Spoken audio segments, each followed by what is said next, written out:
ስለራሳችሁ ማወቅ ከፈለጋችሁ እስከ መጨረሻው በደንብ አድርጋችሁ ስሙኝ። ቪዲዮ ለሁሉም እንዲዳረስ ሼር፣ ላይክ እያደረጋችሁ እንደዚሁም ሪፖስት እያደረጋችሁ ለሁሉም አዳርሱልኝ። ይጠቅመኛል ካላችሁ ደግሞ ቤቱን ፎሎ አድርጉት። የሰው ልጅ ስጋ ከነዚህ ከአራት ነገሮች የተሰራ ነው። ከነፋስ፣ ከእሳት፣ ከውሃ፣ ከመሬት ማለት ነው። እና እድሜያችንም በእነዚህ በአራቱ የተከፋፈለ ነው። ከ1 እስከ 20 ዓመታችን የነፋስነት ጊዜያችን ነው። እና በነፋስነት ጊዜያችን ምን እናደርጋለን? እንፈጥናለን። ነፋስ ፈጣን ስለሆነ በልጅነታችን ከ1 እስከ 20 ዓመታችን ድረስ በጣም ፈጣኖች ነን። የነፋስነት ጊዜያችን ነው ማለት ነው። ከ20 እስከ 40 ዓመታችን ደግሞ የእሳትነት ጊዜያችን ነው። ይህ እሳት ያቃጥላል፣ ይነዳል ምናምን እና ከ20 እስከ 40 ዓመታችን እንናደዳለን፣ እንበሳጫለን። ሰውነታችን ራሱ በቃ ትኩስ ነገር ነው፣ ይግላል ምናምን። ከተቃራኒ ጾታ ጋራ ሪሌሽንሽፕ እንፈጥራለን። የዝሙት ፍትፈት በጣም ያስቸግረናል። የእሳትነት ጊዜያችን ስለሆነ ማለት ነው። ከ40 እስከ 60 ዓመታችን ደግሞ የውሃነት ጊዜያችን ነው። ውሃ ምንድነው? ቀዝቃዛ ነው። ያን ጊዜ ልክ ከ40 እስከ 60 ያሉ ሰዎች ቀዝቀዝ እንላለን ማለት ነው። ቀዝቀዝ ያሉ ናቸው። ረጋ ማለት ቆም ብለን ማሰብ እንጀምራለን ማለት ነው። ከ60 እስከ 80 ዓመታችን ደግሞ የመሬትነት ጊዜያችን ነው። መሬት ምንድናት? ቻይናት ሁሉን የምትችል የሚረግጣትን የሚቆፍራትን ምን የሚላትን የምትችላል መሬት። የመሬትነት ጊዜያችን ስለሆነ እኛም ሲሰድቡን እንችላለን። እስቲ ተመልከቷቸው። ከ60 እስከ 80 ያሉ ሰዎችን ታጋሾች ናቸው። ምን ብትሏቸው ተው ልጅ ምናምን እያሉ ነው። የመሬትነት ባህሪያችን ስለሆነ ማለት ነው።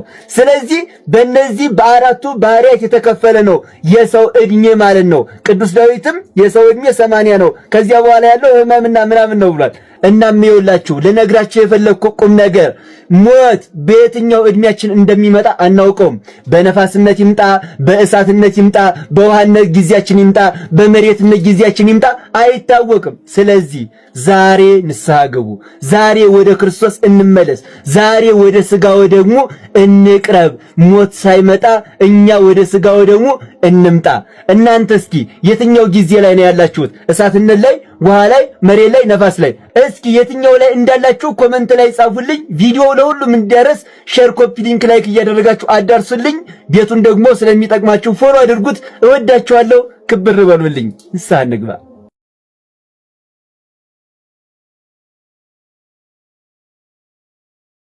ስለራሳችሁ ማወቅ ከፈለጋችሁ እስከ መጨረሻው በደንብ አድርጋችሁ ስሙኝ። ቪዲዮ ለሁሉም እንዲዳረስ ሼር፣ ላይክ እያደረጋችሁ እንደዚሁም ሪፖስት እያደረጋችሁ ለሁሉም አዳርሱልኝ። ይጠቅመኛል ካላችሁ ደግሞ ቤቱን ፎሎ አድርጉት። የሰው ልጅ ስጋ ከነዚህ ከአራት ነገሮች የተሰራ ነው። ከነፋስ፣ ከእሳት፣ ከውሃ፣ ከመሬት ማለት ነው። እና እድሜያችንም በእነዚህ በአራቱ የተከፋፈለ ነው። ከ1 እስከ 20 ዓመታችን የነፋስነት ጊዜያችን ነው። እና በነፋስነት ጊዜያችን ምን እናደርጋለን? እንፈጥናለን። ነፋስ ፈጣን ስለሆነ በልጅነታችን ከ1 እስከ 20 ዓመታችን ድረስ በጣም ፈጣኖች ነን። የነፋስነት ጊዜያችን ነው ማለት ነው። ከ20 እስከ 40 ዓመታችን ደግሞ የእሳትነት ጊዜያችን ነው። ይህ እሳት ያቃጥላል፣ ይነዳል ምናምን እና ከ20 እስከ 40 ዓመታችን እንናደዳለን፣ እንበሳጫለን። ሰውነታችን ራሱ በቃ ትኩስ ነገር ነው፣ ይግላል ምናምን። ከተቃራኒ ጾታ ጋራ ሪሌሽንሽፕ እንፈጥራለን። የዝሙት ፍትፈት በጣም ያስቸግረናል። የእሳትነት ጊዜያችን ስለሆነ ማለት ነው። ከ40 እስከ 60 ዓመታችን ደግሞ የውሃነት ጊዜያችን ነው። ውሃ ምንድነው? ቀዝቃዛ ነው። ያን ጊዜ ልክ ከ40 እስከ 60 ያሉ ሰዎች ቀዝቀዝ እንላለን ማለት ነው። ቀዝቀዝ ያሉ ናቸው። ረጋ ማለት ቆም ብለን ማሰብ እንጀምራለን ማለት ነው። ከ60 እስከ 80 ዓመታችን ደግሞ የመሬትነት ጊዜያችን ነው። መሬት ምንድናት? ቻይናት ሁሉን የምትችል የሚረግጣትን የሚቆፍራትን ምን የሚላትን የምትችላል መሬት። የመሬትነት ጊዜያችን ስለሆነ እኛም ሲሰድቡን እንችላለን። እስቲ ተመልከቷቸው። ከ60 እስከ 80 ያሉ ሰዎችን ታጋሾች ናቸው። ምን ብትሏቸው ተው ልጅ ምናምን እያሉ ነው። የመሬትነት ባህሪያችን ስለሆነ ማለት ነው። ስለዚህ በእነዚህ በአራቱ ባህሪያት የተከፈለ ነው የሰው ዕድሜ ማለት ነው። ቅዱስ ዳዊትም የሰው ዕድሜ 80 ነው፣ ከዚያ በኋላ ያለው ሕማምና ምናምን ነው ብሏል።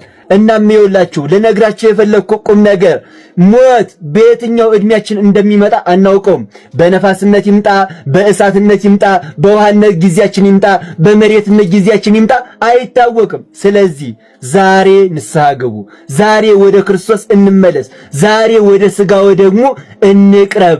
ሞት ሳይመጣ እኛ ወደ ሥጋው ደግሞ እንምጣ። እናንተ እስኪ የትኛው ጊዜ ላይ ነው ያላችሁት? እሳትነት ላይ፣ ውሃ ላይ፣ መሬት ላይ፣ ነፋስ ላይ?